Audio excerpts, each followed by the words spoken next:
ମହେନ୍ଦ୍ରଗିରି ମୋତେ ନିର୍ଦ୍ଦେଶ ଯଜ୍ଞ କରିବା ପାଇଁ। ସେଠି ଯଜ୍ଞ ହେଲେ କ'ଣ ହେବ? ସମଗ୍ର ପୃଥିବୀ ହଲିବ।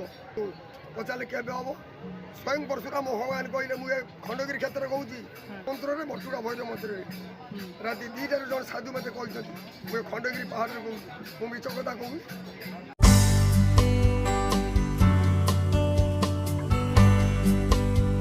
ସଂଖ୍ୟା କରି କହିବ, ପଚାରିବେ ପ୍ରଭୁ ଜଗନ୍ନାଥ କଳିକି ପଚାରିବେ ପଞ୍ଚସଖା ଅନନ୍ତରେ କେତେ ଭକ୍ତ ଅଛନ୍ତି ରେ ନା ଦେ। ଭକ୍ତ ସଂଖ୍ୟା କରି ଆମ୍ଭକୁ କହିବ ଶାଢ଼ୀ ଦେବି ତାର ବାତି। ସବୁ 2026 ରେ ହବ। 26 ଆରମ୍ଭ ବର୍ତ୍ତମାନ ପ୍ରସ୍ତୁତି ପର୍ବ ଚାଲିଛି। ବର୍ତ୍ତମାନ ସେମିତି ବିଶେଷ ଧ୍ୱଂସ ବିଧ୍ୱଂସ ହବାର କିଛି ନାହିଁ।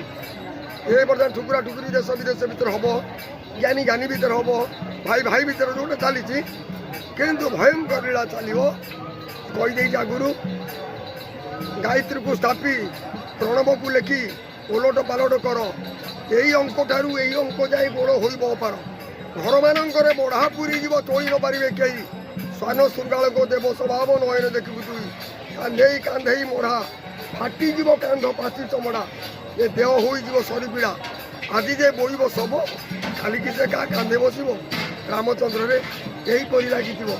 ଆରେ ଶେଷକୁ ରହିବେ ଯେଇ ତାଙ୍କୁ ନବା ପାଇଁ ନଥିବେ କେହି। ରାମଚନ୍ଦ୍ରରେ ତାଙ୍କ ଦରଜା ଫିଟିବ ନା। ଯେଉଁମାନେ ମାନବୀୟ ଧର୍ମ ପାଳନ କରୁଥିବେ, ଖାଲି ଗୋଟେ ମନୁଷ୍ୟ ରୂପ ହେଲେ ମନୁଷ୍ୟକୁ କୁହାଯିବ ନାହିଁ।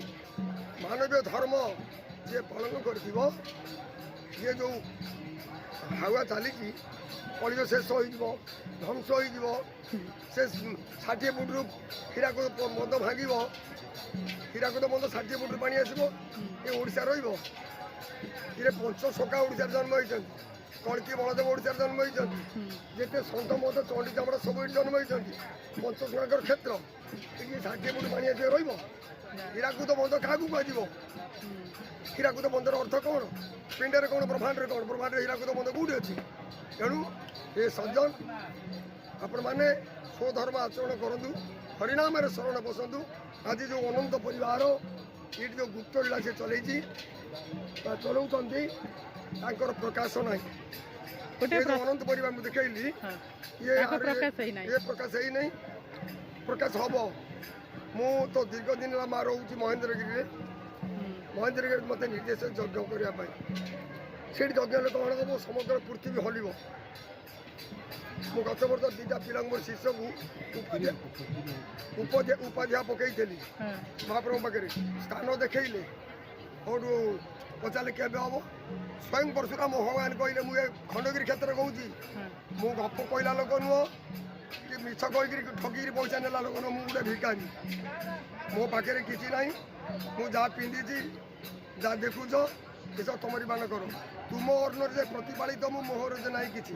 ଦିନ ଅଚ୍ୟୁତକ ପାଇଁ ଦିନ ସହସ୍ରକ ନିମନ୍ତେ ଅଚ୍ୟୁତ ମହିମା ଗାଦି ସ୍ଥାପିଛି। ମୋତେ କହିଲେ, ସେ ପିଲାଙ୍କୁ ତ ଗୁରୁ ଜାଣିଛି କେବେ ଯଜ୍ଞ ହେବ?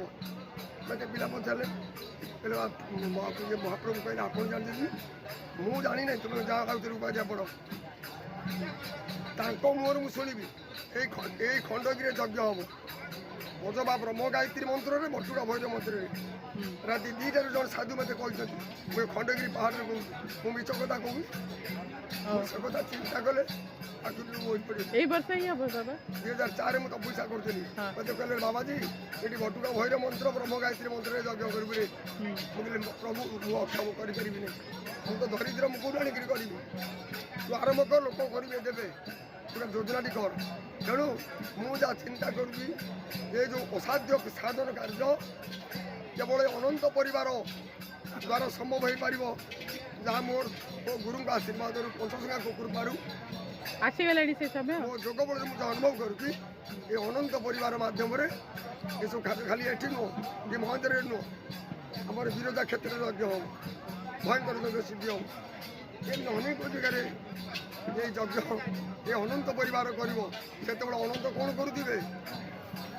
ଅନନ୍ତ ବର୍ତ୍ତମାନ କୋଉଠି ଅଛନ୍ତି? ଅନନ୍ତ ନା ଶିଶୁ ଅନନ୍ତ? ଶିଶୁ ଅନନ୍ତ, ସ୍ୱୟଂ କଳିଜୀଙ୍କର ଭାଇ ଯିଏ ବଳଦେବ ଆସିବେ, ସେ ବି ହେଉଛନ୍ତି ଅନନ୍ତ।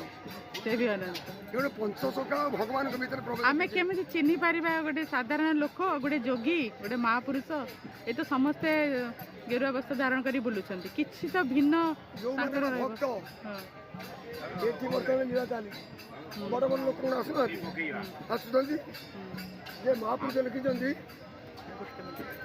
ଲେଖିଛନ୍ତି ରାମକୁ କହୁଛନ୍ତି ହେ ରାମ ତୁ ଯୋଉଟା କହିଲୁ ମତେ କେମିତି ଚିହ୍ନିବୁ ପଞ୍ଚଶୋକ ଆମେ କେମିତି ଚିହ୍ନିବା